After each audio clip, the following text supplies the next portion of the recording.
आत्मा सबके ऊपर आएगी इन जीसस नेम। और आप एक गवाही के साथ लेके जाओगे अपनी जिंदगी में और परमेश्वर का आत्मा आप में होकर काम करेगा। हालेलुया।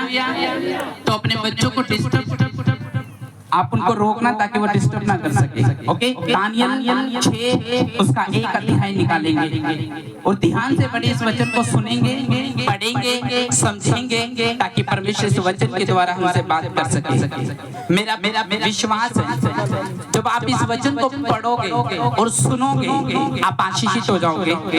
आपको पता चलेगा कि परमेश्वर का जो वचन है वो जीवित है और मुझे जीवित वचन छुड़ाता है। हालेलुया।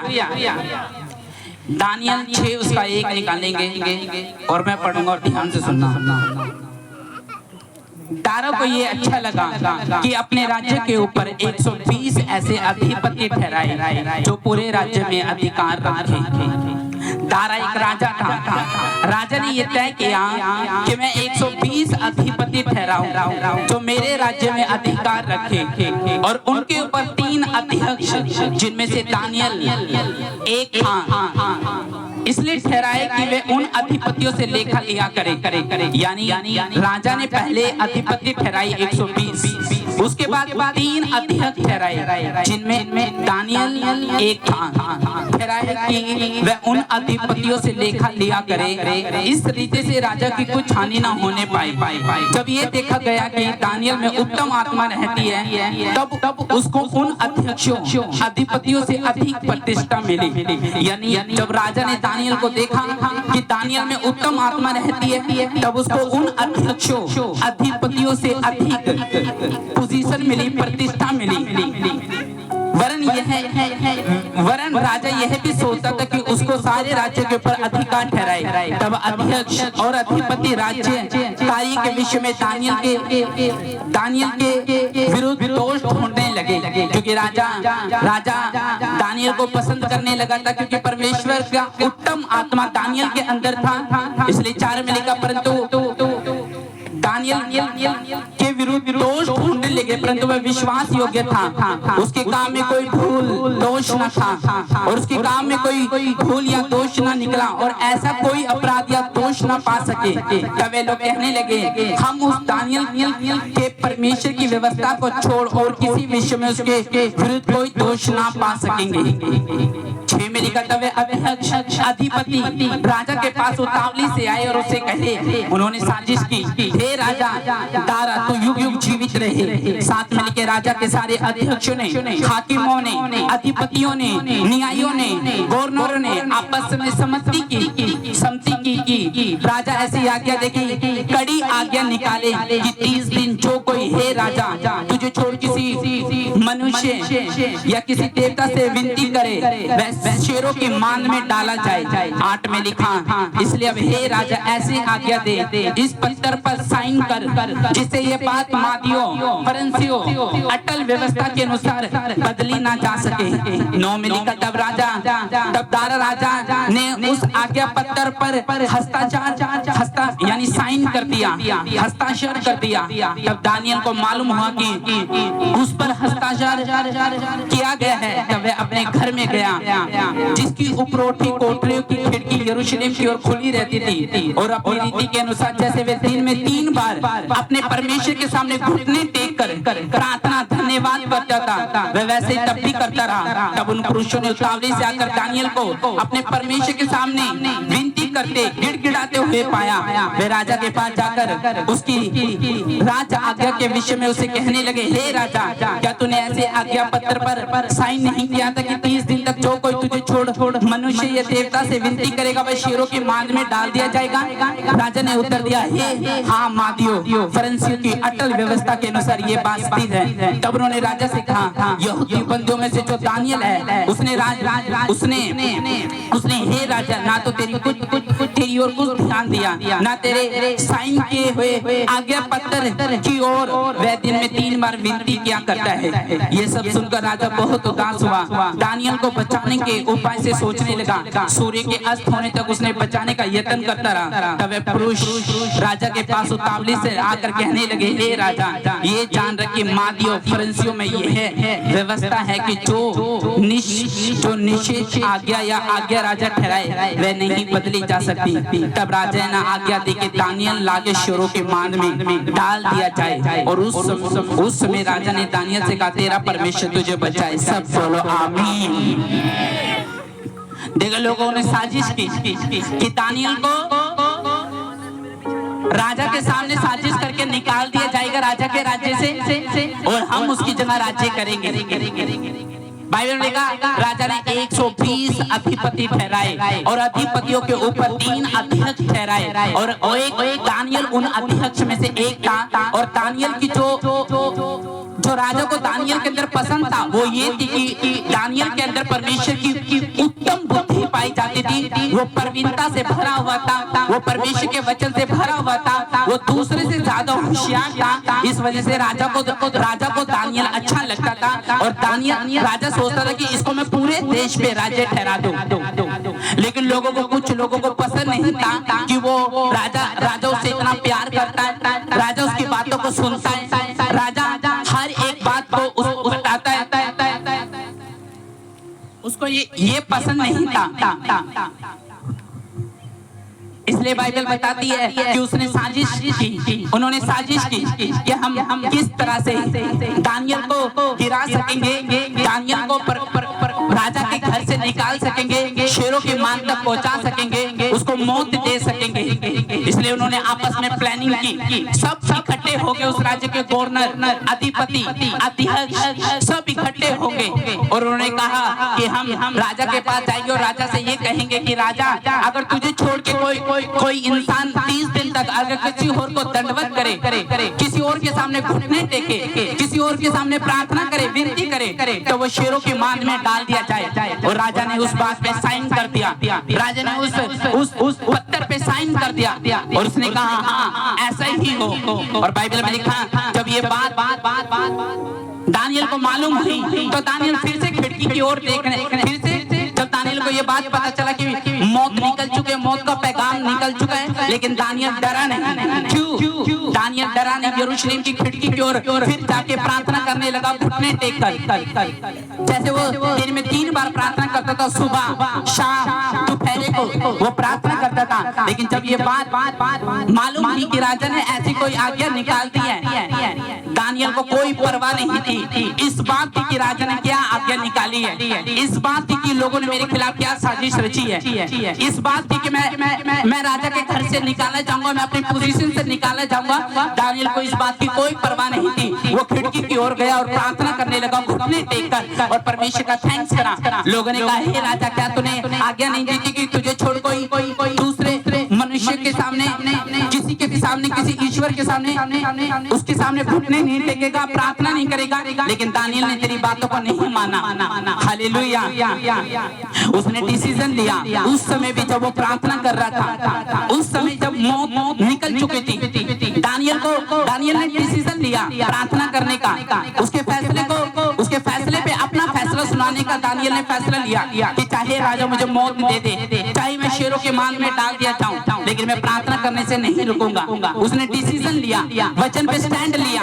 वो खड़ा रहा दानियल परमेश्वर के वचन पे। क्यों? उसको पता था वचन पे खड़ा होने का मतलब क्या है। उसने परवाह नहीं करी अपने रिश्तेदारों की, उसने परवाह नहीं करी अपने बच्चों की, उसने परवाह नहीं करी यहूदियों की, उसने परवाह नहीं करी अपने कि हाँ मेरी जान चली जाएगी। लिखा मौत का पैगाम आने के बाद भी दानियल खिड़की की ओर प्रार्थना करने लगा। क्यों? उसने डिसीजन लिया। जब आप डिसीजन लेते हो वचन पे खड़े होकर कि हाँ मैं बाइबल पढ़ूंगा तो पढ़ूंगा, मैं प्रार्थना करूंगा तो करूंगा, मैं बपतिस्मा लूंगा तो लूंगा, मैं सुसमाचार सुनाऊंगा तो सुनाऊंगा, मैं जीवित चर्च का हिस्सा बनूंगा तो बनूंगा। लोग आपका विरोध करेंगे जैसे इसका किया गया, जीवित चर्च का विरोध करेंगे जैसे दानियल का किया गया, क्योंकि दानियल एक प्रार्थना करने वाला व्यक्ति था। दानियल एक परमेश्वर के वचन पे स्टैंड लेने वाला व्यक्ति था। जब भी आप परमेश्वर के वचन पे स्टैंड लोगे, आप मुझे एक बात बताओ, विरोध बढ़ा या प्रार्थना बढ़ी है? सताव बढ़ा या प्रार्थना बढ़ी है? सरकार बढ़ी है या प्रार्थना बढ़ी है? शेर बढ़े या प्रार्थना बढ़ी है? राजा बढ़ा था या प्रार्थना बढ़ी थी? दुष्टों की योजना बढ़ी थी या प्रार्थना बढ़ी थी? वो प्रार्थना बढ़ी थी और वो प्रार्थना में लगा रहा। जब मौत का पैगाम निकला, जब शेरों के सामने साजिश की गई, जब उसकी चुगली खाई गई, तभी दानियल क्या करने लगा? प्रार्थना करने लगा अपने परमेश्वर से, क्योंकि दानियल जानता था कि आज मेरा जो डिसीजन है वो कल बहुत बड़ी पोजीशन पे मुझे लेके जा सकता है। उसके अंदर कोई डर नहीं था, कोई भय नहीं था, कोई राजा की तलवार का उसको डर नहीं था कि मैं आग में डाल दिया जाऊंगा, मैं मौत के घाट में उतार दिया जाऊंगा। उसको कोई डर नहीं था। वो अपने परमेश्वर के सामने घुटने टेककर प्रार्थना करने लगा यरूशलेम की खिड़की की ओर। और बाइबल में लिखा, जब राजा ने ये बोल दिया कि जाओ दानियल को फेंक दो जाके, क्योंकि राजा नहीं चाहता था मैं दानियल को शेरों के बीच में डाल दूं, लेकिन उन लोगों के कारण, साइन करने के कारण, क्योंकि उस समय अगर साइन कर देता था राजा तो वो अपनी व्यवस्था को बदल नहीं सकता था। ये रीति थी उस समय की। और बाइबल में लिखा, उसको लोगों को ये मिला कि उसको जाके लोगों को बोला कि उनको बोला कि जाओ दानियल को शेरों के बीच में डाल दिया जाए।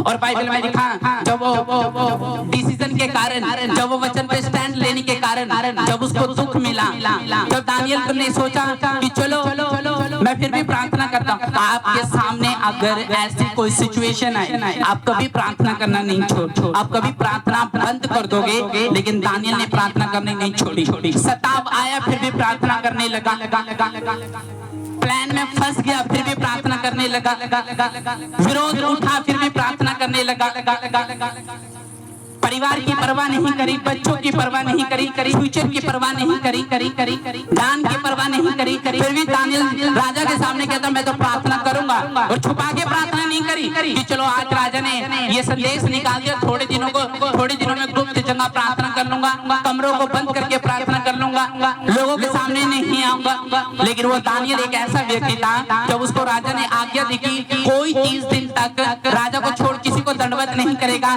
उस समय दानियल कोठरी में जाके खिड़की को खोल के लोगों के सामने प्रार्थना कर रहा था। और बाइबल बताती है रोज से बड़ी प्रार्थना है। और जब प्रार्थना वो करता गया, एक समय आया जब शेरों के मुंह को भी परमेश्वर ने बंद किया और दानियल को ऊंचा किया यीशु मसीह ने। हाँ या ना?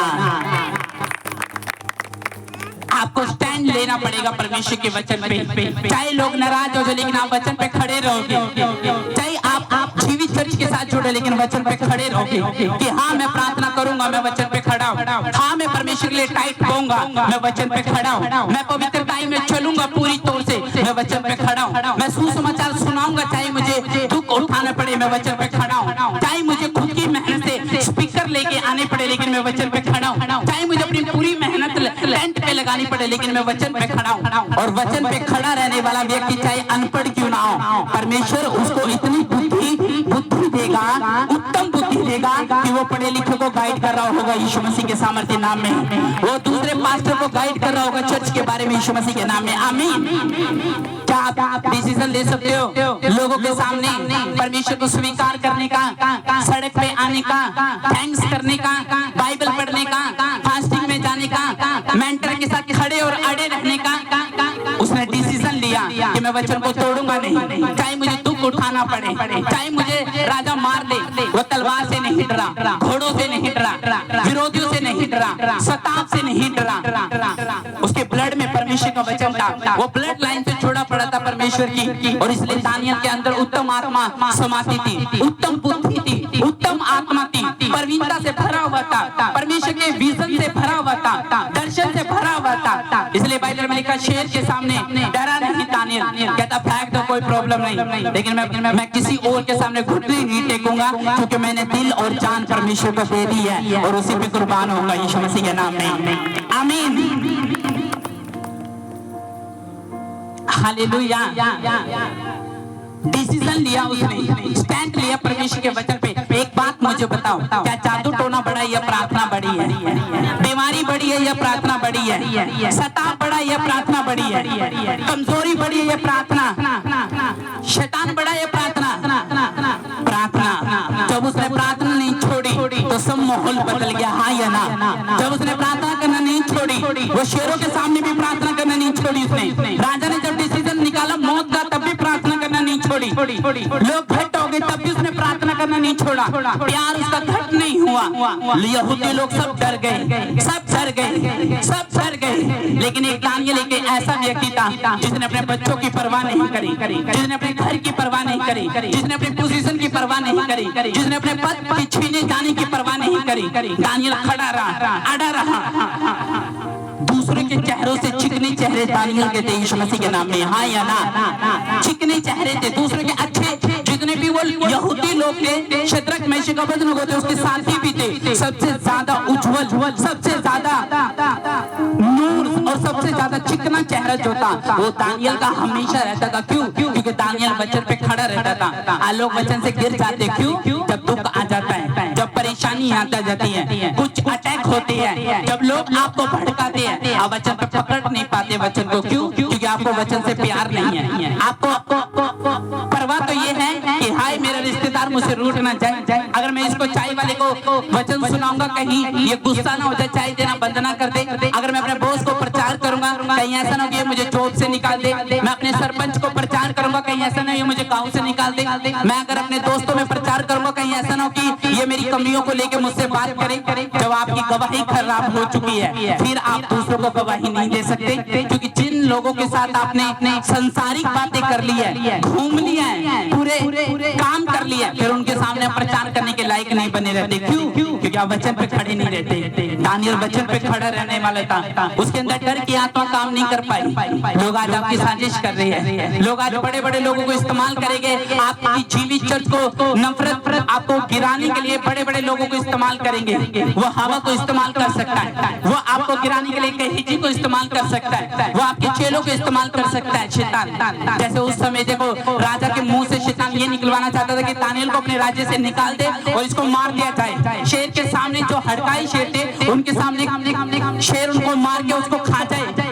शैतान ये चाहता था, उसी तरह वो आज ये चाहता है कि आप अपने विश्वास में डाउन चले जाओ, आप फिर से उसी कीचड़ में चले जाओ, आप फिर से उन्हीं लोगों के बीच चले जाओ, आप फिर से सेवकाई को छोड़ दो, आप फिर से टाइट देना छोड़ दो, आप फिर से प्रभु के पास आना छोड़ दो, प्रार्थना करनी छोड़ दो, विश्वास करनी छोड़ दो। शैतान को अगर किसी चीज से नफरत है, जो तुम्हारे हाथों में बाइबल है ना, उसी चीज से नफरत है और ये बाइबल तुम्हें ऊंचा लेके जाएगी यीशु मसीह के नाम में। अगर आज आपका डिसीजन राइट पाए, भाड़ में जाए लोग, वचन क्या कहता है, वचन पे खड़े रहने वाले बन जाओ। वो नहीं चाहिए दूध पीने वाले, मांस खाने वाले लोग चाहिए, वचन को समझने वाले लोग चाहिए, बुद्धि से भरे हुए लोग चाहिए, आत्मिक जिनकी आंखें और आत्मिक जिनका दिमाग हो वो लोग चाहिए परमेश्वर पे खड़े रहने के लिए। आमीन, हालेलुया।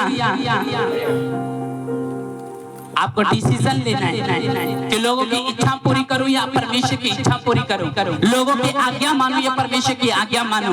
जहां मुझे लोगों ने नहीं बचाया वहां मुझे परमेश्वर ने बचाया, जहां मुझे परमेश्वर, जहां में किसी ने मुझे ब्लेस नहीं किया वहां मुझे परमेश्वर ने ब्लेस किया। क्यों ना मैं उसके वचन के लिए स्टैंड लूं, क्यों ना मैं उसके वचन का प्रचार करूं, क्यों ना मैं सुसमाचार की आग से भरूं, क्यों ना मैं अपनी चर्च के साथ कंधे से कंधा मिला के खड़ा रहूं, क्यों ना मैं प्रार्थना करने का फैसला करूं, चाहे कुछ भी हो, चाहे परख आए, परीक्षा आए, दबाव आए, सताव आए, अटैक आए, आप प्रार्थना करना नहीं छोड़ोगे। प्रार्थना आपको छुटाएगी, ये बमों का बम है। जब आप इसको फेंकोगे आपके आसपास का माहौल सब चेंज हो जाएगा यीशु मसीह के नाम में। आपकी पोजीशन शैतान खुद छीनने की कोशिश करेगा लेकिन वो छीन नहीं पाएगा और खाई जाता हुआ देखेगा आपको यीशु मसीह के नाम में। आमीन। लेकिन फैसला करना पड़ेगा कि हाँ खुदावंद मैं तेरी बात को मानूंगा। हालेलुया। तैयार हो शेर के सामने भी प्रार्थना करने के लिए, लोगों के सामने प्रार्थना करने के लिए। प्रार्थना आपको अभिषेक देती है, प्रार्थना आपके विश्वास को बढ़ाती है, प्रार्थना आपको अंदर से नफरत को खत्म करती है। जब आप प्रेयर में आ जाते हो, घुटनों पे आ जाते हो, परमेश्वर से आप एक मन हो जाते हो, आप सीधे बन जाते हो। जब आप प्रार्थना करने का फैसला कर लेते हो, आपके हथियार तलवार नहीं है, मुक्के नहीं है, नफरत नहीं है, संसारिक हथियार नहीं है। आपके हथियार जो है वो आत्मिक है और उसमें से पहला और सबसे बेस्ट हथियार है प्रार्थना। और जब तक आप प्रार्थना नहीं करोगे, जब तक घुटनों पे आना नहीं छोड़ोगे तब तक आप अपनी हार पे जीत नहीं ले सकते। एक समय हो सकता है कि परमेश्वर ने आपको मसा किया हो, लेकिन वो हर समय मसा नहीं करेगा। एक समय हो सकता है कि परमेश्वर ने आपको इस्तेमाल किया हो, लेकिन हर समय नहीं करेगा। क्यों? क्योंकि जब तक आप वचन पे स्टैंड नहीं लेते। मैं वचन पे खड़ा हूँ, वचन कहता है मत डर, मैं तेरे संग हूँ। तो आपको वचन पे खड़ा होना है। वचन में लिखा है मैं तुझे पूछ नहीं, मैं तुझे सिर ठहराऊंगा। तो वचन पे खड़ा होना है। मांगो दिया जाएगा, वचन पे खड़ा रहना है। धर्मी विश्वास के कारण जीवित रहेगा, वचन पे खड़ा होना है। तूने जो मुझसे स्नेह किया इसलिए तो मुझे छुड़ाएगा, वचन पे खड़ा रहना है। लोग कुछ भी कहें, आपका विरोध आपकी गवाही में बदल जाएगा यीशु मसीह के नाम में। मैं आपको सच बोल रहा हूँ, वो मजबूर करेगा लोगों को आपको अनुग्रह देने के लिए। वो मजबूर करेगा, आपकी बीमारी चंगाई में बदल जाएगी। वो मजबूर कर देगा सब लोगों को, लेकिन प्रार्थना करना अगर नहीं छोड़ोगे। सोच के देखो, अगर दानियल शरीर से लड़ता, दानियल अगर छुप जाता, दानियल डर से हार जाता, दानियल ओवरथिंक करने लग जाता, दानियल अपने बच्चों की सोच, अपनी सेवकाई में अगर वो अपने बच्चों के बारे में सोचता, अपने कैरियर के बारे में सोचता, अपनी पत्नी के बारे में सोचता, अपने फाइनेंस के बारे में सोचता, क्या परमेश्वर का वचन वो पूरा कर पाता? क्या वो परमेश्वर के वचन पे खड़ा रह पाता? उसको कोई परवाह नहीं थी, चाहे मुझे कुछ भी हो जाए, चाहे लहू बहाना पड़ जाए, चाहे जान देनी पड़ जाए, चाहे प्राणों को देना पड़ जाए, चाहे परमेश्वर मुझे लड़ना पड़ जाए, फाइट लड़नी पड़ जाए, लेकिन मैं घुटनों पे लड़ूंगा। और जो घुटनों पे लड़ना जानते हैं वो याकूब की संतान कहलाते हो, और तुम आज याकूब की संतान हो यीशु मसीह के नाम में। आमीन। घुटनों पे लड़ना जीता हूं जो घुटनों पे लड़ना जानता है। आमीन। शारीरिक लड़ाई नहीं। हालेलुया। वचन पे स्टैंड लेना। मैंने शुरू से वचन पे विश्वास किया है कि हाँ, तेरा वचन परमेश्वर झूठा नहीं हो सकता। निराशा आए तो वचन पे खड़े रहो, तो थोड़ी गलती हो जाए तो वचन पे खड़े रहो। जैसे दानियल खड़ा रहा, वो तुम्हें उत्तम बुद्धि देगा, वो तुम्हें गहराई देगा, वो तुम्हें लोगों के सामने बोलने की, खड़े रहने की ताकत और क्षमता देगा। वो होली स्पिरिट से तुम्हें भरेगा, वो तुम्हें परिपूर्ण करेगा।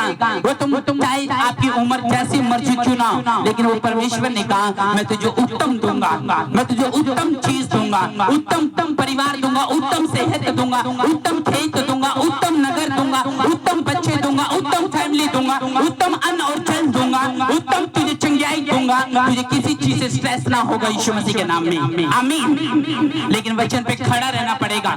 वो वचन पे खड़ा नहीं कि 7 संडे बाद परमेश्वर को याद कर लिया, 10 संडे बाद परमेश्वर को याद कर लिया।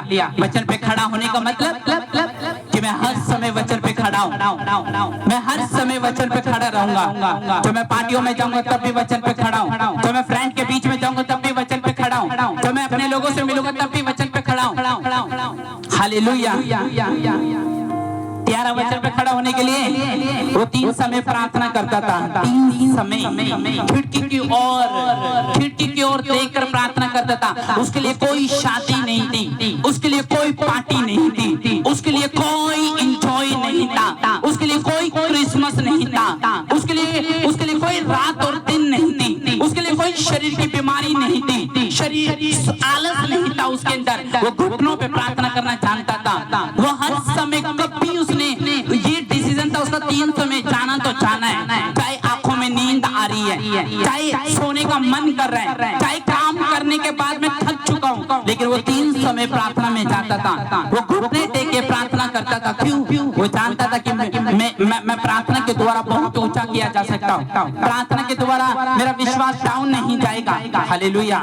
मेरी सेवकाई बढ़ेगी, मैं खुदा के साथ चलने वाला बन जाऊंगा अगर मैं प्रार्थना करूंगा। बिना प्रार्थना के आप शैतान से जीत नहीं सकते। जिसने प्रार्थना में ब्रेक लगा दिया उसकी जिंदगी में ब्रेक लग जाएगा। मैं आपको सच बता रहा हूँ। प्रार्थना करने के बाद कहां से आपको शैतान छोड़ के जाएगा? जब तक आप प्रार्थना करने का फैसला नहीं लोगे, घुटनों पे आने का फैसला नहीं लोगे, हाथ उठाने का फैसला नहीं लोगे, क्योंकि प्रार्थना आपके मसीह को पैदा करती है, प्रार्थना आपको बढ़ाती है, प्रार्थना आपको कमजोरी से एक ताकत की ओर लेके जाती है। जब आप प्रार्थना करते तो नफरत आपके अंदर से खत्म हो रही होती है। जब आप प्रार्थना कर रहे होते तो पाप अंदर से खत्म हो रहे होते हैं। जब आप प्रार्थना कर रहे होते तो आपको परमेश्वर ऊंचा कर रहा होता है। हालेलुया। सोच के देखो, आप सुबह से लेके काम कर रहे हो शाम तक, और आप एक शरीर में आ चुके हो।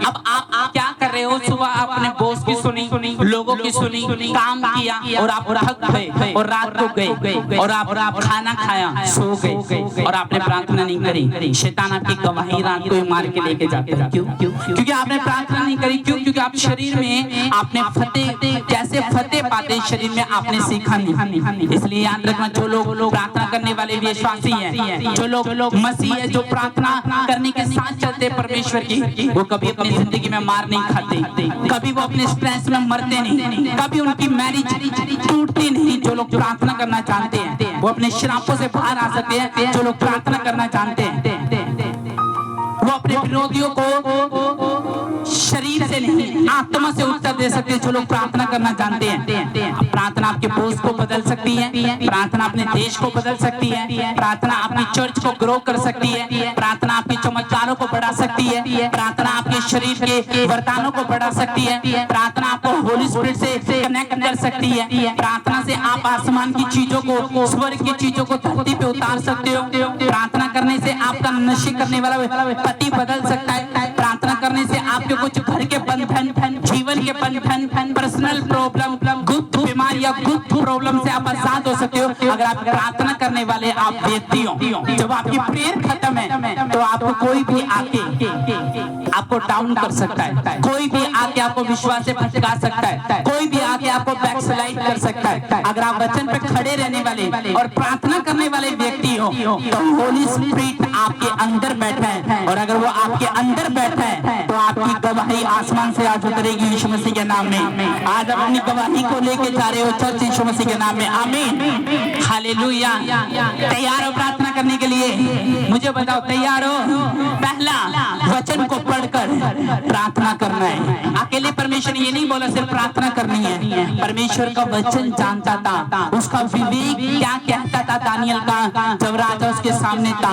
जब तलवार का मुंह देखोगे क्या प्रार्थना करने का मन करेगा? जब गरीबी का मुंह देखोगे क्या प्रार्थना करने का मन करेगा? जब चर्च को घट होता हुआ देखोगे क्या प्रार्थना करने का मन करेगा? जब बीमारी के लगातार अटैक होता हुआ देखोगे अपने बच्चों पे, बड़े लड़के पे, छोटे लड़के पे, छोटी लड़की पे, बड़ी लड़की पे, रिश्तेदारों पे, क्या प्रार्थना करने का मन करेगा?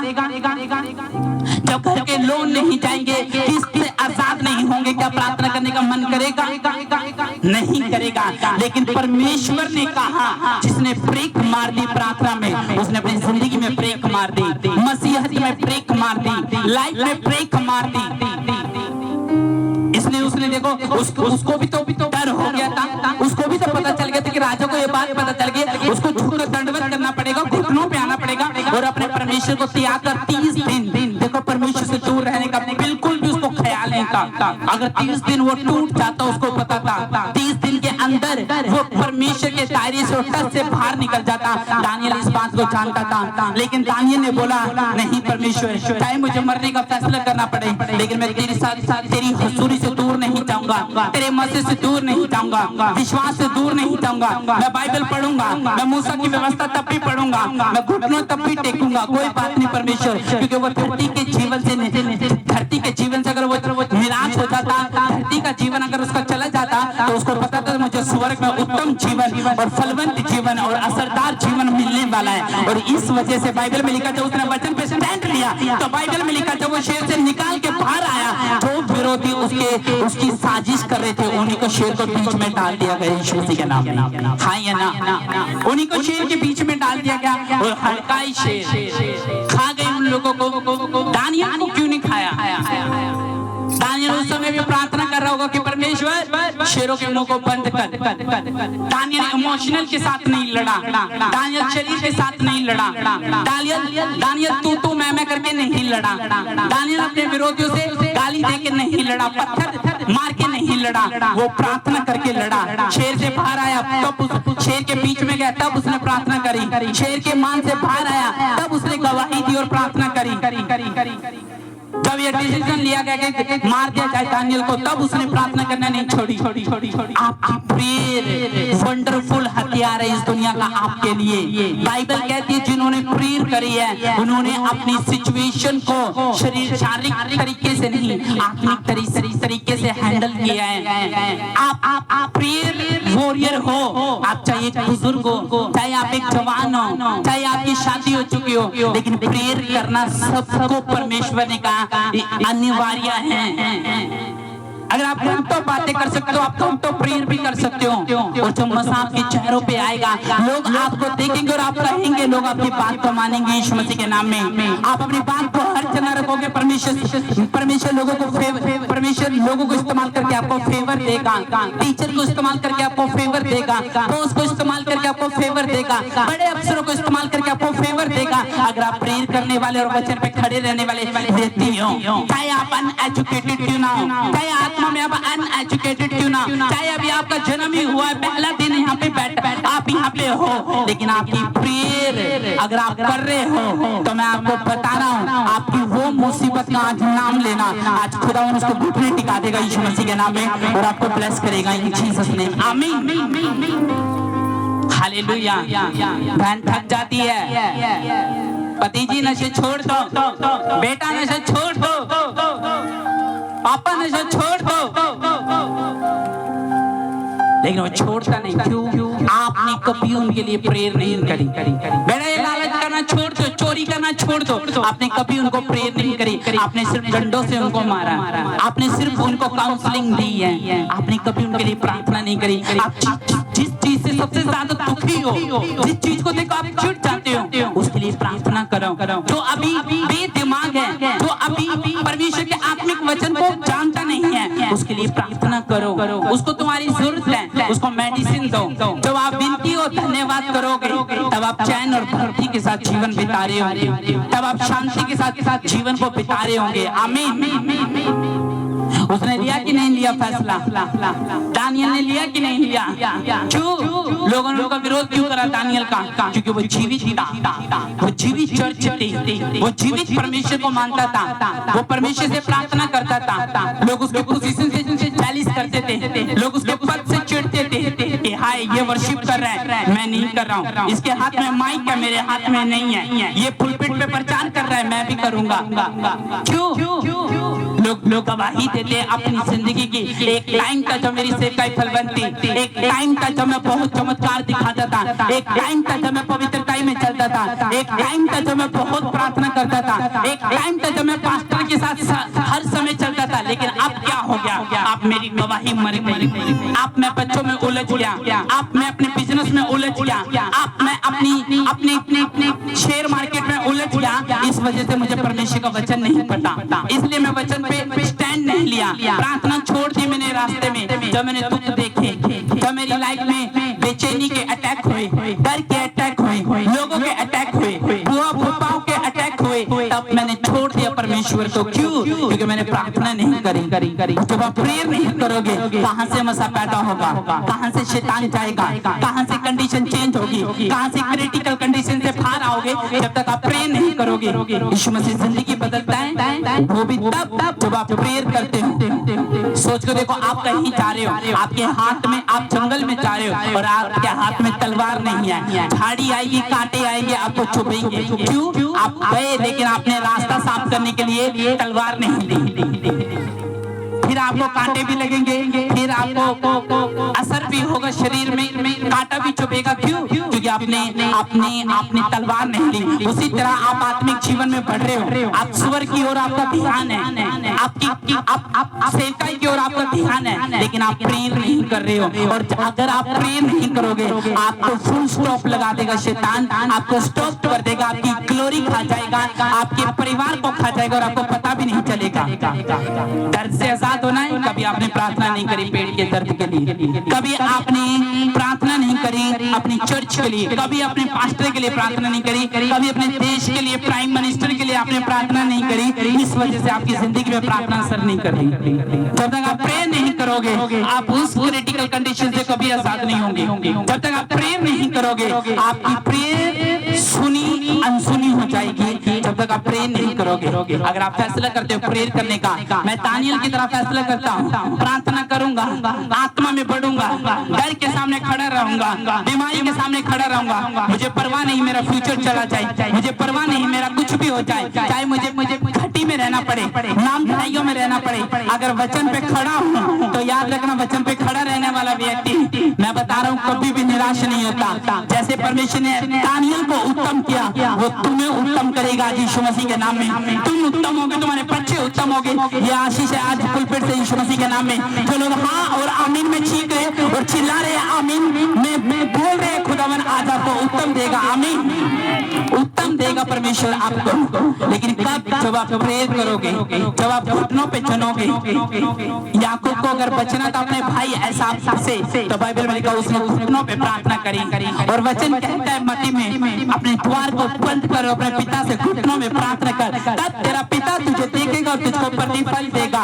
घुटनों पे देखेगा जब वो तुझको, जब तुझे वो देखेगा उसकी ओर आस लगाते हुए, जब तुझको देखेगा बचपन से परमेश्वर के साथ चलते हुए, जब वो तुझको देखेगा अपनी जवानी यहोवा को देते हुए, जब वो तुझको देखेगा अपनी लाइफ को परमेश्वर को देते हुए, परमेश्वर का मैं तुझे उत्तम दूंगा, तुझे उत्तम दूंगा, उत्तम हस्बैंड दूंगा, उत्तम वाइफ दूंगा, उत्तम अन्न दूंगा, उत्तम तेल दूंगा, उत्तम घर दूंगा, उत्तम फैमिली दूंगा, उत्तम परिवार दूंगा, उत्तम रिश्ते दूंगा, उत्तम तेरे डिसीजन होंगे, उत्तम तेरा फ्यूचर होगा, उत्तम तेरे सब कुछ होगा जो तेरे साथ जुड़ा होगा, उत्तम दूंगा अगर तू प्रार्थना करने का फैसला कर ले यीशु मसीह के नाम में, आमीन। कई लोगों को पता नहीं कि प्रार्थना करते कैसे हैं, इस वजह से आज से मैं प्रार्थना का टॉपिक शुरू कर रहा हूँ, ताकि तुम्हें पता चले कि प्रार्थना करना हर एक मसीह बंदे की जिंदगी में बहुत जरूरी है। प्रार्थना के बिना आपकी लाइफ बढ़ नहीं सकती आत्मा में, आमीन। जब आप प्रेयर करते हो आपकी आत्मा ग्रो हो रही होती है और आपके आसपास कुछ हिल रहा होता है। जब आप प्रेयर करते हो हेवन आपके लिए ओपन हो जाते हैं। जब आप प्रेयर करते हो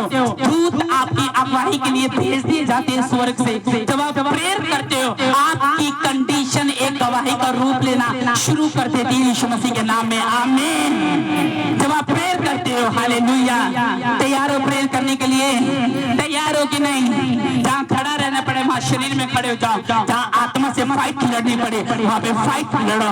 और देखो प्रेयर से बड़ी कोई चीज नहीं है, प्रेयर से बड़ा कोई ताकत बीच नहीं है, प्रार्थना से बड़ी कोई जादू टोना नहीं है, प्रार्थना से बड़ी कोई गंदी आत्मा नहीं है। प्रेयर इतनी बड़ी है वो आपके कैंसर को आपकी गवाही में एक मिनट में बदल सकते हैं यीशु मसीह के नाम। लेकिन आप प्रेयर नहीं करें क्योंकि आप इमोशनल हो, आप इमोशनल तरीके से लड़ते हो, आप रोकर लड़ते हो। एक दिन परमेश्वर मेरी सुधि लेगा, एक दिन मैं अपने दुष्ट आत्मा से, एक दिन मैं आजाद हो जाऊंगी, एक दिन मैं अपने कर्जे से आजाद हो जाऊंगी, एक दिन मेरा बीपी चला जाएगा। और कभी प्रार्थना नहीं करते और आसमान का खुदा देखता कि तू प्रेयर करेगी या मैं तुझे जब भी उत्तर दूंगा। आप उसकी ओर देख रहे हो, वो आपकी ओर देख रहा है और आपको ये नहीं पता। वचन कहता है बिना प्रार्थना के आपको मसीहत में चलना बिल्कुल सही नहीं है। आप जंगल में जा रहे हो और बिना प्रार्थना के आपको कब कांटे चुभ जाए आपको पता नहीं चलेगा। आपको प्रार्थना करनी है, प्रेयर करनी है, घुटनों पे आना है। बाइबल असरदार है अगर आप उसको पढ़ो, वचन पे स्टैंड लो, वचन पे खड़ा हूं मैं परमेश्वर, मेरी जिंदगी का हर एक फैसला वचन से होगा। आपने अपनी मैरिज के फैसले वचन से लेने, घर के फैसले वचन से लेने, बिजनेस के फैसले वचन से लेने हैं, दुकान के फैसले वचन से लेने हैं, फ्यूचर के फैसले वचन से लेने हैं। अगर परमेश्वर ने दानियल को बचा सकता है, क्या वो तुम्हें नहीं बचा सकता? क्या वो तुम्हें जल नहीं दे सकता? क्या वो तुम्हें सोता नहीं बना सकता? क्या वो तुम्हारी हृदय से नदियां नहीं बहा सकता आत्मिक? तो वो तुम्हें भी ब्लेस कर सकता अगर आप वचन पे खड़े रहो, आमीन। इसलिए परमेश्वर ने कहा था मुझसे प्रार्थना कर, तब मैं तुझको गहरी और बड़ी बातों को बताऊंगा जिनको तू अभी नहीं समझता। जब आप वचन को समझोगी नहीं, जब आप प्रार्थना करना नहीं शुरू करोगे, स्टार्ट ही नहीं करोगे, तो कैसे आप ग्रो हो सकते हो? फिर आप पास्टर को बोलते हैं मेरी प्रार्थना नहीं सुनी जा रही है, मेरी प्रार्थना नहीं सुनी जा रही है। एक दिन परमेश्वर मेरा सब कुछ ठीक कर देगा, एक दिन सब कुछ मेरा ठीक हो जाएगा, मेरा बच्चा पे दिमाग से दिमाग उसमें बुद्धि आ जाएगी। लेकिन आप कभी प्रार्थना नहीं करते और आपको प्रेयर करनी बहुत जरूरी है। अगर आप प्रार्थना नहीं करोगे आपको हारने में टाइम नहीं लगाएगा शैतान। यीशु मसीह को देखो प्रार्थना करते थे, चेलों को देखो प्रार्थना करते थे। याकूब ने जब एसाव से जीतना था करके मिला। और बाइबल में लिखा यीशु मसीह सारी रात प्रार्थना करते थे। जब तक आप प्रार्थना नहीं करोगे आप अपनी चीज को उस चीज से हैंडल नहीं कर सकते। जब तक आप प्रे नहीं करोगे, आप अपना देश बदलना चाहते, जहान बदलना चाहते, घर बदलना चाहते, रिश्तेदार बदलना चाहते, तो प्रार्थना बोलो कि जिससे मिलो कि परमेश्वर इस बंदे की बुद्धि को खींच और ये तेरे घर में आए। मैं आपको बता रहा हूँ आज जिसको आप प्रार्थना करने के बाद प्रचार करोगे अगले संडे वो घर में होगा परमेश्वर के यीशु मसीह के नाम में। ये फेवर ये ग्रेस आप लेके जा रहे हो यीशु मसीह के नाम में। आमीन। प्रार्थना करो, डर नहीं, परवाह नहीं करो अपने पोजीशन की, परवाह ना करो कि ये बंदा गाली देगा, परवाह ना करो ये बंदा डंडा मारेगा। प्रार्थना से सब कुछ होता है। प्रार्थना से बाइबल में लिखा परमेश्वर का दिमाग भी चेंज हो सकता है प्रार्थना से। आमीन। जब हिजकिय्याह को परमेश्वर ने मारने का फैसला किया तो तेरी मौत होने वाली है, हिजकिय्याह कमरे में गया, घुटने पे प्रार्थना करी और कहा परमेश्वर मेरी मौत कैंसिल हो जाए। यशायाह आ गया और कहा तूने प्रार्थना की थी? उसने कहा मैंने प्रार्थना की थी। परमेश्वर ने कहा तेरी मौत कैंसिल, तुझे 15 साल फ्री मिल चुके यीशु मसीह के नाम में। सिर्फ किसके कारण? प्रार्थना। उस समय वचन काम नहीं आया, प्रार्थना काम में। उसने विनती करी परमेश्वर अपने दिल की बात बतानी है तो प्रार्थना से बताओ। अपने आंसू दिखाने हो तो कमरे में जाके प्रार्थना करो, घुटनों पे देख के प्रार्थना करो। कुछ चीजों को परमेश्वर के सामने पर्सनली लेके जाना है तो प्रार्थना से ले जाओ। क्योंकि आप दिल खोल के आप जानते कब प्रार्थना नहीं करते? जब आप अपनी फैमिली के बीच में होते हो, जब आप अपने बच्चों के बीच में होते हो, जब आप अपने हस्बैंड वाइफ के बीच में होते हो, तब आप प्रार्थना नहीं कर सकते खुल के।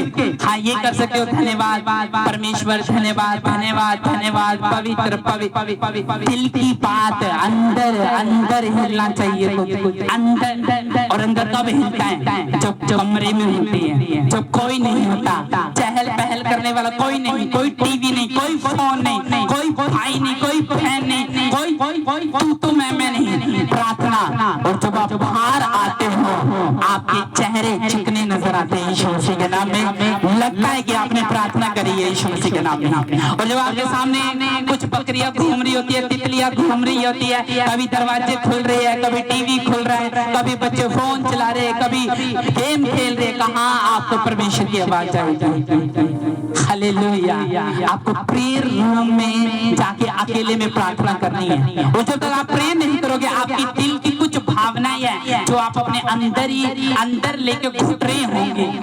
और जब कहते हैं किसी बंदे को बता के मेरा बोझ हल्का हो गया, प्रार्थना आपके बोझ को हल्का करती है। जब आप चाहते हो परमेश्वर के सामने ईंट से लेकर जड़ तक ऐसी बातें जो आप अपने बच्चों के सामने नहीं बता सकते, पत्नी को नहीं बता सकते, माँ बाप को नहीं बता सकते, आप परमेश्वर को बता सकते हैं। हाँ या ना? और वो आपकी बातें आगे जाके नहीं बताता। क्यों? क्योंकि प्रेयर इस दुनिया का सबसे बड़ा हथियार प्रार्थना। अगर आप मसीह लाइफ में चल रहे हो प्रार्थना करो। शैतान पहले क्या होता था, कुछ लोग विश्वास से जाते थे, अरे हम शैतान से लड़ेंगे, हम लड़ेंगे, हम नहीं डरते। शैतान ने उनको भगाया से। क्यों? बिना प्रेयर के जा रहे हैं, फाइट करने के लिए जा रहे हैं, लेकिन प्रार्थना नहीं है लाइफ। आमीन। तैयार हो कि नहीं? बोलो अपने हाथों को उठा के 1 मिनट के लिए आज से मैं प्रेयर वॉरियर बनूंगा। जैसे दानियल में उत्तम आत्मा थी, आज से मेरे अंदर उत्तम आत्मा होगी। जैसे दानियल से परमेश्वर ने दानियल ने फाइट लड़ी, मैं फाइट लड़ूंगा। मैं अपनी प्रार्थना का टाइम टेबल नहीं बदलूंगा। सब बोलो आमीन। हाथ उठाओ एक बार, सारे हाथ उठाओ, सारे पूरी पूरी चार अच्छी तरह दोनों हाथ उठा लो। बोलो आज से मैं प्रार्थना करूंगा। बोलो आज से मैं प्रार्थना करूंगा, प्रेयर वॉरियर बनूंगा। मेरी प्रार्थना असरदार होगी और मैं घुटनों पे अपने घराने को जीतूंगा, अपने देश को जीतूंगा, सेवकाई में पढ़ूंगा, आत्मा में पढ़ूंगा, जन्म लूंगा। आज मैं अपनी आत्मा से यीशु मसीह के नाम में। बोलो आमीन। हालेलुया। तैयार हो प्रार्थना करने के लिए? तैयार हो कि नहीं? और देखना जब आप प्रार्थना करने लग जाओगे आपकी मुश्किलें कैसे हल होती है, आपके ऊपर कैसे फेवर आते हैं। आमीन।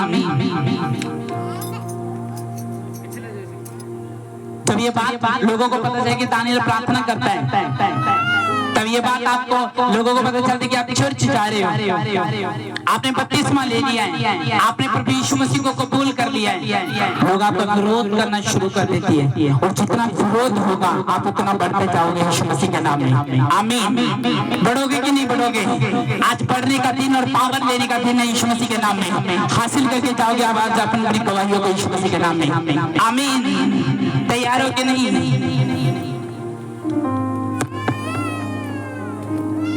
अपने हाथों को उठाओ, बोलो प्रभु यीशु मसीह, जैसे दानियल में उत्तम बुद्धि थी, मेरे अंदर उत्तम बुद्धि आई।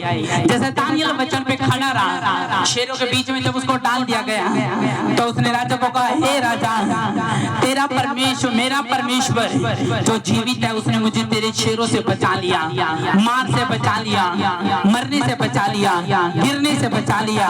आज वो आपको गिरने से बचाएगा, वो आपको फिर ऊंचा करेगा यीशु मसीह के नाम में। आपके चेहरे उज्जवल होंगे यीशु मसीह के सामर्थ्य और पवित्र नाम में। आपके चेहरे उज्जवल होंगे यीशु मसीह के पवित्र सामर्थ्य नाम में। आपकी चेहरे की ग्रेस वापस आएंगी यीशु मसीह के नाम में। आप घुटनों पे आज फैसला लेंगे, ये हमारे काम है, मैं तुझे फिर ऊंचा करूंगा, आपको फिर ऊंचा करेगा, वो फिर आपको बढ़ाएगा, वो फिर आपको ब्लेस करेगा यीशु मसीह के नाम में। आमीन। अपने हाथों को उठा के